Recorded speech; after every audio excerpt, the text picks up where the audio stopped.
Sesungguhnya bangunan di syurga dibangun oleh para malaikat disebabkan zikir yang terus dilakukan. Apabila seorang hamba mengalami rasa jenuh untuk berzikir, maka malaikat pun akan berhenti dalam membangun rumah di syurga itu. Lantas malaikat pun berkata, apa yang terjadi padamu fulan?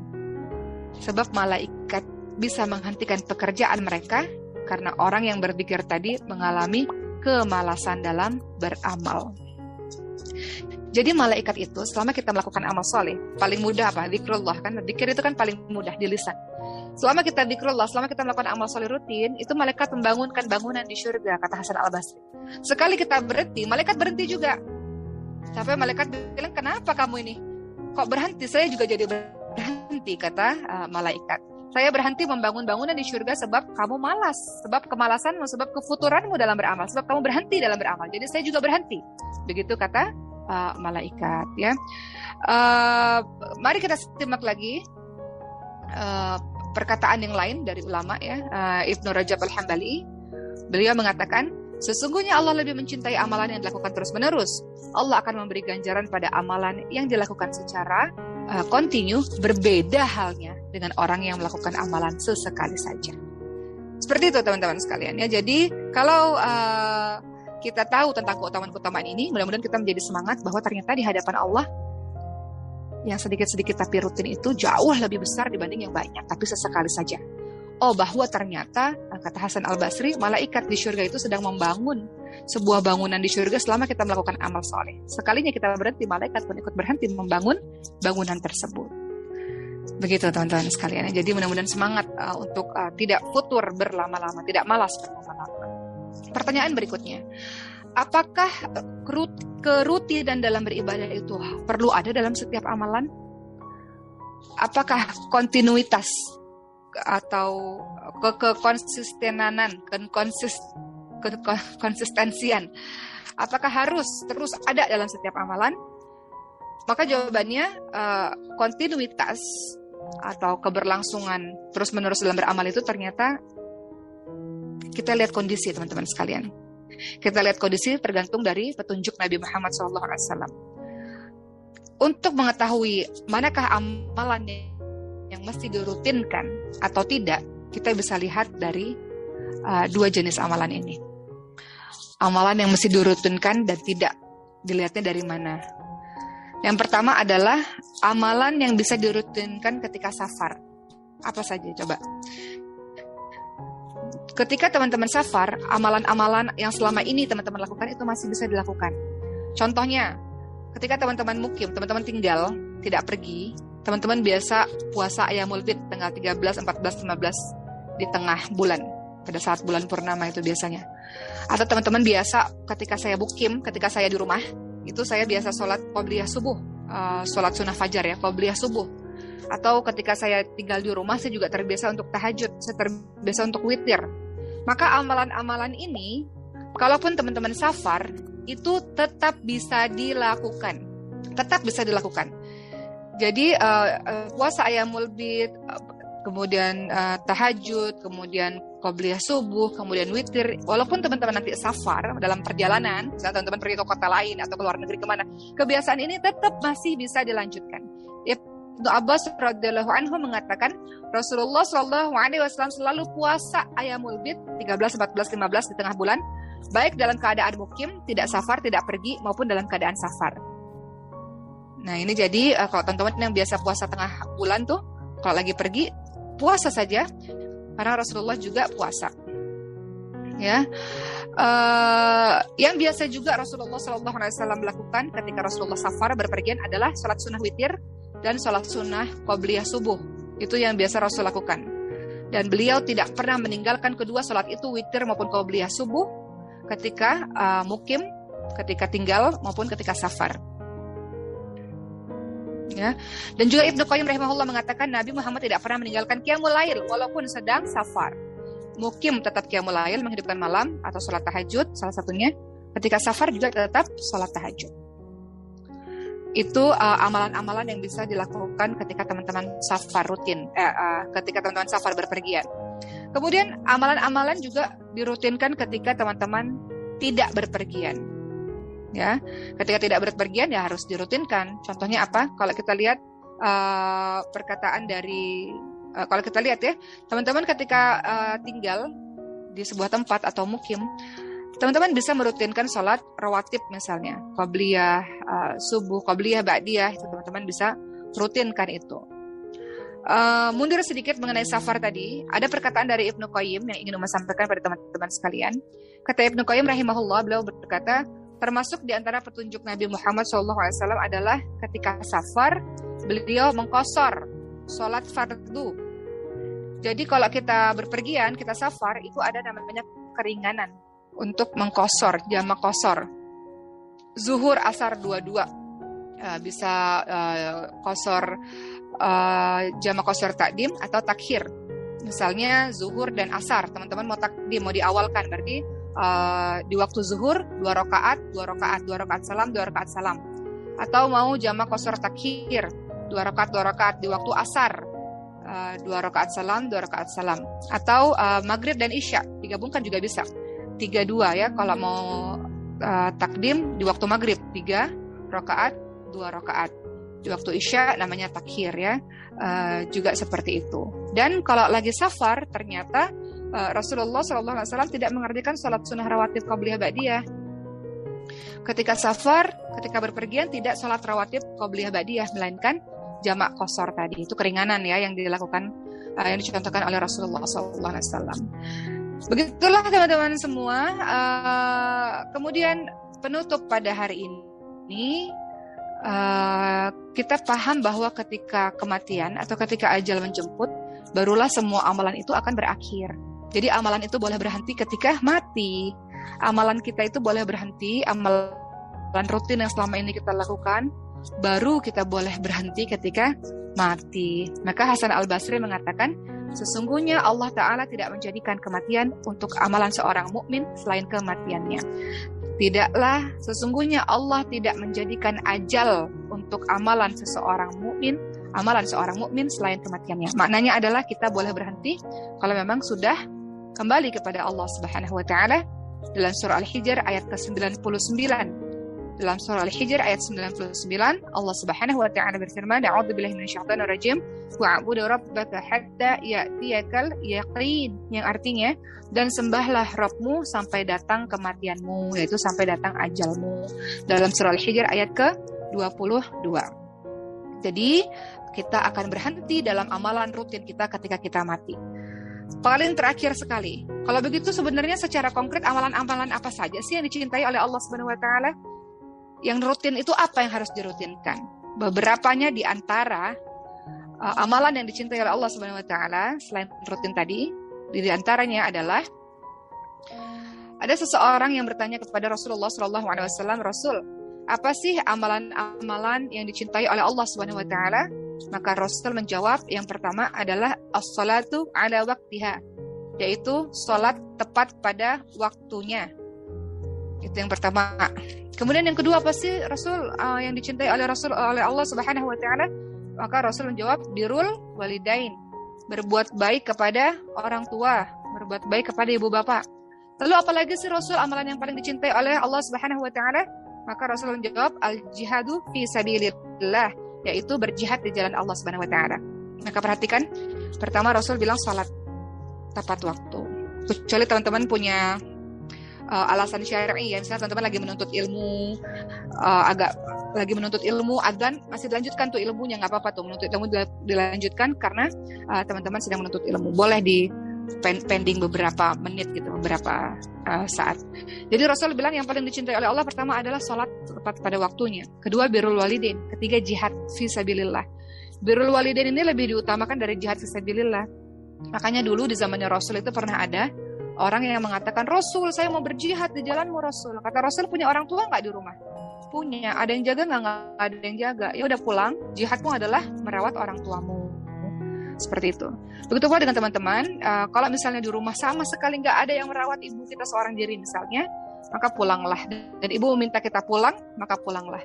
Tapi selama ibu ayah meridhoi kita untuk berada di pesantren, meridhoi kita untuk belajar, ibu dan ayah ada yang jaga, maka mereka minta untuk fokuslah dalam belajar, maka kita fokus dalam belajar. Ya, jadi Rasulullah ingatkan ternyata amalan yang paling dicintai oleh Allah adalah salat pada waktunya atau tepat waktunya, berbakti pada orang tua, dan juga jihad fisabilillah. Dalam hadis yang lain, Rasulullah SAW juga menyebutkan amalan yang paling baik, maka Rasul menjawab dalam hadis riwayat Bukhari, tut'imul ta'am wa taqra'us salam wa ala man 'arafta wa man lam ta'rif, yang artinya engkau memberi makan, mengucapkan salam kepada orang yang engkau kenal dan orang yang tidak engkau kenal. Jadi Rasul menyebutkan amalan yang juga dicintai oleh Allah Subhanahu wa taala adalah engkau memberikan makan pada orang lain. Apalagi bulan puasa ini, teman-teman mempersiapkan makan untuk orang buka puasa, menyiapkan kurma misalnya, minum misalnya, maka kita mendapatkan pahala puasa dari orang tersebut. Jadi orang yang suka kasih makan, termasuk ini bukan makan hanya kepada manusia ya, makan pada kucing, gitu kan? Kalau santri-santri ikhwan kan punya kucing, di Maskulun Fas Akhwat juga itu punya kucing-kucing gitu ya. Kasih makan ikan yang punya ikan-ikan di rumah atau apalah itu juga amalan yang dicintai oleh Allah Subhanahu wa taala. Engkau memberikan makan, kata Rasul, dan juga mengucapkan salam pada orang yang engkau kenal maupun orang yang tidak engkau kenal. Jadi ucapkan saja assalamualaikum, assalamualaikum, assalamualaikum. Tebarkan salam pada orang yang engkau kenal maupun orang yang tidak engkau kenal. Hadis yang lain, amalan apa yang paling dicintai oleh Allah Subhanahu wa taala? Amalan yang paling baik, kata Rasul menjawab dalam hadis riwayat Bukhari, di mana orang-orang muslim lainnya selamat dari dari kejahatan lidah dan tangannya. Amalan yang dicintai Allah, amalan yang paling baik adalah ketika orang muslim lainnya, ketika orang lainnya selamat dari kejahatan lisan kita dan kejahatan perbuatan kita. Artinya seorang mukmin kita ini, kehadiran kita ini membawa ketentraman, kebaikan, kedamaian. Itu yang seharusnya kita lakukan. Bukan orang terganggu dengan kehadiran kita akibat kejahatan lisan kita yang bicaranya tidak sesuai dengan apa yang diajarkan oleh Rasulullah, dan juga orang risih karena perbuatan kita yang jahat kepada orang lain. Termasuk tentu saja dalam hadis riwayat Bukhari, yang paling baik atau yang dicintai oleh Allah Subhanahu wa taala adalah khairukum man ta'allama al-Qur'an wa 'allamahu, yaitu yang paling baik di antara kalian adalah, yang paling dicintai oleh Allah adalah orang yang belajar Quran dan kemudian kembali mengajarkannya. Pertanyaan berikutnya, jadi yang betul yang mana ini? Amalan mana yang sesungguhnya yang paling dicintai oleh Allah? Kok jawabannya berbeda-beda? Di satu sisi Quran, di satu sisi birrul walidain, di satu sisi terlepas dari kejahatan lisan maupun perbuatan. Jadi mana yang paling dicintai oleh Allah sesungguhnya? Kenapa ketika ditanya kepada Rasul jawabnya berbeda-beda? Maka jawabannya adalah, kenapa Rasul menjawabnya berbeda-beda? Sama si fulan Rasul bilang birrul walidain, sama si fulan Rasul bilang mungkin sedekah, sama si fulan mungkin Rasul bilang qiyamul lail, sama si fulan mungkin Rasul bilang Quran, dan lain-lain. Kenapa? Karena jawaban-jawaban Rasul itu dilihat dari sisi keadaan orang yang menjadi sasaran ucapan tersebut. Rasul menjawab melihat keadaan orang itu, melihat keadaan siapa yang bertanya. Contoh, sekiranya hal itu ditujukan oleh orang yang pemberani. Misalnya orang yang pemberani bertanya pada Rasul, amalan mana yang paling dicintai oleh Allah? Dia orang pemberani, Rasul tahu dia pemberani, maka Rasul pasti akan menjawab jihad fi sabilillah. Atau ada orang lain yang mungkin kaya raya bertanya kepada Rasul, apa sih amalan yang paling dicintai oleh Allah Subhanahu wa taala? Mungkin Rasul akan menjawab sedekah, bersedekah. Atau ada orang yang penakut dan fakir, miskin misalnya, bertanya pada Rasul, apa sih amalan yang dicintai oleh Allah Subhanahu wa taala? Rasul akan menjawab dzikrullah, berzikir kepada Allah Subhanahu wa taala. Atau kalau ada orang cerdas datang pada Rasul, apa yang paling dicintai Allah? Rasul mungkin akan menjawab mencari ilmu. Beda-beda. Namun maknanya adalah disesuaikan dengan siapa orang yang bertanya atau orang yang dituju. Jadi artinya semua amalan di hadapan Allah Subhanahu wa taala yang sesuai dengan petunjuk Allah dan Rasulnya, Allah cintai selama itu dilakukan secara rutin dan tidak berhenti. Dilakukan sedikit-sedikit dan rutin, terus-menerus, continue, tidak berhentinya nanti kalau kita mati kembali kepada Allah Subhanahu wa taala. Itu maksudnya teman-teman sekalian.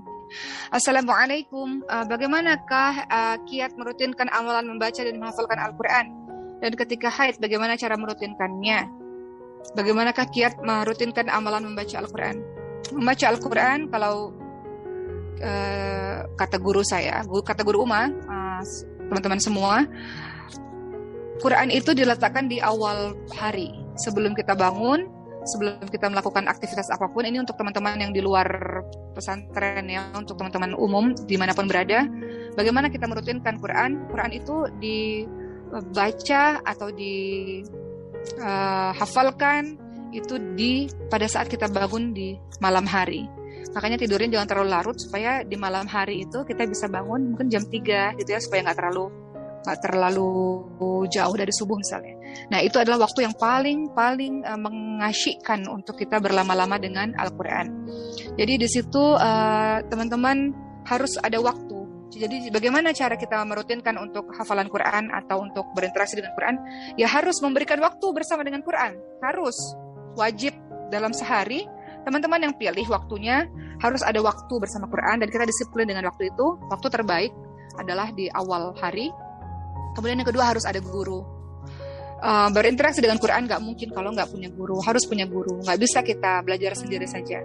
Jadi sekarang sudah banyak untuk bisa belajar Quran, termasuk teman-teman yang baru bergabung di Maskal Hufat itu ada namanya Dilmas Bimbingan Luar Maskan, di mana di situ secara online para hafizah penghafal 30 juz sudah selesai mereka hafalannya akan mengajarkan private satu orang satu kepada teman-teman semua. Jadi nanti bisa menghubungi Maskal Hufat, ikut program les Quran online-nya, itu hanya 45 menit saja. Jadi harus ada guru untuk mengkoreksi bacaan kita. Kemudian yang ketiga, jangan dengar lagu-lagu yang tidak ada manfaatnya. Perbanyak telinga kita mendengarkan murattal ayat suci Al-Quran supaya kita terbiasa hari-harinya mendengarkan ayat suci Al-Quran.